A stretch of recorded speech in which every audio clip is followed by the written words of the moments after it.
What's up, party people? Welcome along to another... Fuck, I forgot the name of it. Welcome along to 5 top tips to improve your drops and ascend them to the next level. Make them louder and fuller and all the other descriptive words you want people to describe your drop with. Let's actually get into what the episode is about. Ironically, we don't have that heavy a tune to showcase in this episode, but it is still dubstep, it's melodic dubstep, and it goes something like this.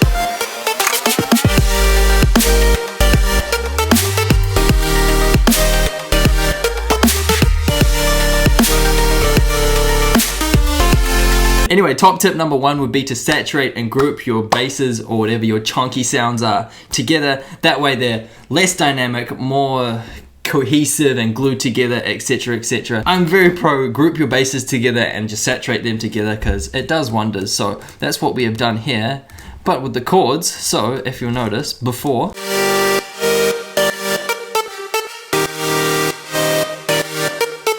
and then this is after we've applied some glue compression and a little cheeky bit of OTT.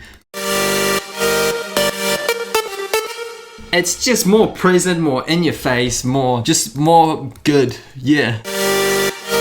So, apart from being slightly louder, they're just, grouped together with the glue. They're glued together. Who would have known the glue compressor would do such?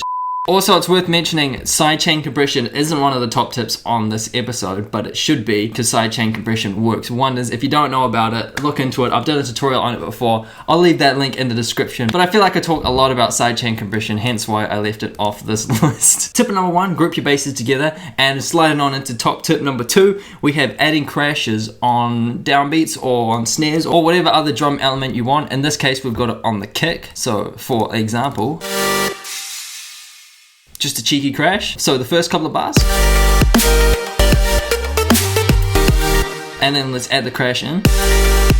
It's a very subtle thing in the mix, but it just helps to add kind of like those extra high-end frequencies. And so when your drop kicks in, all the frequencies are present and they're just shining and they're harmonically amazing. So crashes essentially add a little bit more energy and just help fill out that audio spectrum. Let's slide into the DMs of top tip number 3, and that is isolating your sub by putting it on a separate channel. So in this case, you'll notice we have our groups. We also have our sub basses, which are on this group.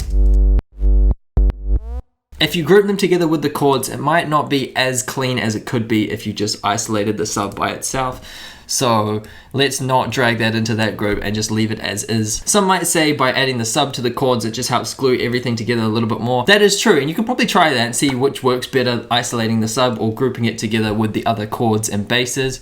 And just see what you prefer, see which has more impact. Heavier dubstep, I'd probably say, put on a separate channel. And then you can add like a subtle overdrive, which is my favorite thing. That's a really clean sub. That's slightly dirtier. And you also notice the sidechain compression on that. Hint, hint. So separate sub with the chords. Oh, that is beautiful. Alright, moving on to tip number 4 is to have a stereo section or track or element or whatever. In this case, we have some chords doing some stereo action, and you notice them right here. Main chords are pretty wide. Saw leads are a little bit wide, but we've just got that extra oomph with these 2 serum tracks, and they're just adding a bit more to that stereo field. And if you don't know what I'm talking about with stereo field, it's kind of like, it's like the differences between your left and right ear. If the same sound is playing exactly through the left channel as it is the right channel, it'll come out mono. But if there's a slight difference between the left channel and the right channel, say we have 2 guitar tracks and it's the same take, but they're obviously slightly different. So if you pan them left and right, it'll sound really wide. And that's the case with Serum. Serum's got a cool feature. Let's unfreeze these. Serum has a pretty cool feature and effects called the Hyper/Dimension Expander, and it just adds stereo width but unison quickly, because unison also helps with the stereo field and making it wider. So pretty wide. We're getting a little bit wide. We're getting pretty wide, and let's get real wide. So you want a good mix of like mono-centered sounds and stereo sounds, and then that will ultimately help your drop make a bigger impact. So bring in the wide sounds. So yeah, to summarize that, if your drops aren't quite hitting hard enough, maybe see if you can add like a wide element to it. And top tip number 5 is the effects layer, and honestly, this works wonders. If you hear it before and after. Pretty cool, chucking the effects. Fills on those extra frequencies, just adds a little bit more movement, more groove. Not particularly in this one, but in other tracks it can add groove. And yeah, by itself it sounds like this. Just a mishmash of different sounds. So we have an ARP here playing the exact chords of the chords above here, but just as an arpeggiator. And we also have risers to help sweep up into next section. So you notice, massive chords, backs off a little bit of an empty section, and we want to build it back up into the next chords. So we're going to add some risers here. More riser.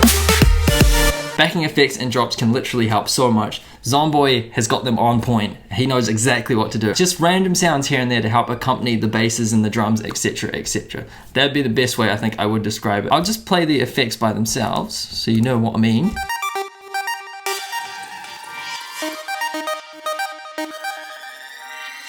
There we go, now you can see everything.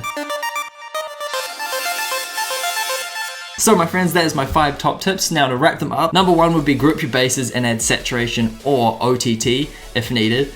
Probably just do it anyway and see if it works, and if it doesn't, just take it off. Number 2 would be crashes to help give that extra high-end energy and impact. Number 3 might be a good idea to have a separate sub channel and to isolate your sub and then distort it from there and then throw it back into the mix. And yeah, I think with that you just get a cleaner sub sound overall. And number 4, make sure you have a wide layer. This could be chords, etc, etc. In this case it was chords. That had heaps of unison and heaps of hyper/dimension expander on the serum patches. Yeah, they'll essentially add more width and fullness in your drops. Probably a good idea to do that. And lastly, top tip number 5 would be the extra effects layers, and just have fun. Chuck some random sounds in there, some random risers, some ARPs to accompany your chords, some chords to accompany your chords. I don't know, get creative. Add some melodic elements in there, some one-shots, see what happens. And yeah, that is that. As per usual, guys, if you did like the video, be sure to leave a big thumbs up. Next episode of this is going to be the breakdown. That'll be coming soon-ish, so yeah, stay tuned for that. As per usual, guys, hope you have a great day, and I'll catch you in the next tutorial or whatever we're doing on this channel. Peace out.